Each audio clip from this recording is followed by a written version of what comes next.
naman! Ay, para may kaaway siya, Fredo. Sino ba yung dinididis? Yes, we do. We love you. Yay!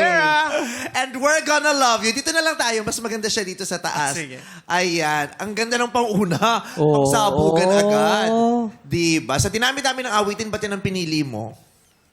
Siyempre po, para pasabog. Sabog agad. Opo. Ang dami ng kumanta niyan sa TV, sa ibang bansa dito sa Pilipinas. Kanino yung for you yung best version?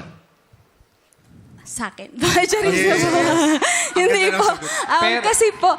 Kasi po, first time ko pong nung ako yung nag-decide kung ano yung areglo na gagawin ko. Kaya po, happy po ako. Paano mo Yan describe yung areglong gusto mo? Anong sabi mo sa Gusto ko arranger? po, yung first po, malumanay. Kasi gusto ko pong i-share yung pagka-storyteller ko po. Ayun. Sa contest. Sa tawag na Storyteller. tahanan. Oo. Opo. Kailangan yun. Dati kasi siya bank pagkanta. teller din, di ba yan? Fortune teller din siya minsan. Nakakapanghula din siya minsan. Gusto kayo pa bank teller ba? Ikaw talaga. Ay! Mahal. Pero marami nagtatampo sa yung grand Pero ba't finalist kailan ngayon. duruduruin mo siyang gano'n? Eh, kasi kanina galit siya eh. Marami nagtatampo sa'yo. Bakit? Kasi kinuha mo lahat ng salamin, hindi sila makapag-retouch. Grabe yung salamin. Oh, in fairness, maganda yung mga shots na yun. Yes. Na maximize. Bagay yung prod value na yun. Correct. At saka matapang tong batang to.